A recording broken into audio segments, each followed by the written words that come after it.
brothers and sisters, have you been vaccinated? Not only for COVID-19, but for other vaccinations. You know, it's unfortunate that some mothers are afraid to have their newborn babies vaccinated because of the scandal that erupted several years ago. But we need vaccines. We need vaccination. Otherwise, diseases that have been eradicated already will return again. But how do you know, or do you know how vaccines are developed? According to scientists, vaccines are made from parts of the virus that cause the disease. So they took some virus ingredients, bacteria, and then from there, they developed the vaccine. So the cause of the disease becomes the source of the solution of the cure. Wonderful. Like, how do you develop the venom, the antidote? You develop it from the venom of the snake. The wisdom of God. Yung dahilan ng sakit ang ginagamit upang magkaroon ng gamot sa sakit. At parang katulad yan ang narinig natin sa unang pagbasa. Yung mga tao, mga Israelita ay reklamo ng reklamo sa Diyos.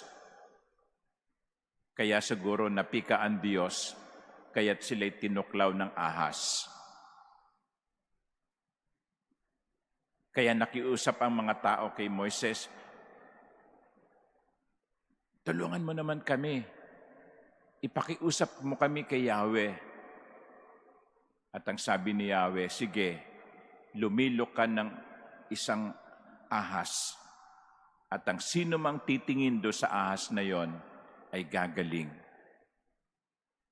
The cause of the harm became the source of the cure. Kaya yung lahat ng mga tumingin sa nililok na ahas ay gumaling. And that is the power of God, that He could use even those who are negative to bring about salvation.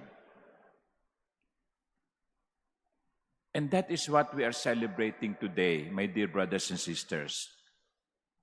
The cross, which was the symbol of the humiliation, the cross, which was the worst punishment that at that time could ever be given to a criminal. Kapag ikaw ay pinarusahan ng kamatayan sa krus, ikaw na ang pinakamasamang kriminal nung panahong yon. Kaya yung mga Romano, hindi yan pinapatawan ng kamatayan sa krus. Only non-Romans, only Gentiles. Because that is the worst punishment. It is very humiliating to die on the cross. But because of the power of God, the cross that used to be the symbol of humiliation became the symbol of salvation. Kaya itinatanghal natin ang krus na nasa ating harapan. Kaya binibigyan natin ito ng tanging kapistahan sapagkat yung kapangyarihan ng Diyos nagawa na yung kaparusahang nakakahiya na tinanggap ni Jesus sa krus, kamatayang tinanggap ni Jesus ang naging dahilan ng ating kaligtasan. That is God's power. That is God's love. He will use even the negative experiences, even the bad ones, to draw out something beautiful and positive. Why? Because God so loved the world. Ganun na lamang ang pag-ibig ng Diyos na ibinigay niya ang kanyang bugtong na anak upang mula sa kamatayan sa krus, maghatid ito ng kaligtasan sa tao. Kaya nga mga minamahal kong kapatid, kanina sa simula ng misa, sabi ko, let us give thanks to the Father because out of love and wisdom of the Father, we are now enjoying the fruits of salvation. And one thing more, sometimes we are complaining, why do we have this cross? Why do we have to carry this cross? Bakit parang pinahihirapan ako ng Diyos? Bakit parang ang bigat-bigat ng krus na pinapasan ko? Hindi yan kalooban ng Diyos. Hindi kalooban ng Diyos na tayo ay maghirap. Hindi kalooban ng Diyos na tayo ay magpasan ng krus kung hindi kinakailangan. Kung hindi kinakailangan. I remember a saying that goes like this: a father's love will never cause his child a needless tear. Kung meron tayong pinapasan na krus, hinahayaan lamang ito ng Diyos sapagkat alam niyang kung ito'y ating yayakapin, ito'y magbubunga ng mabuti para sa atin. Hindi natutuwa ang Diyos na nakikita tayong nahihirapan, pero hinahayaan lamang natin sapagkat alam ng Diyos mula dito ay magmumula ang ating kabutihan, kaligtasan.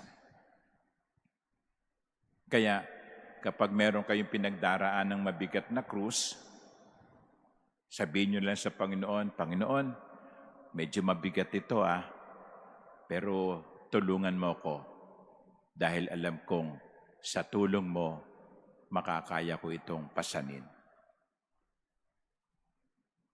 When you look back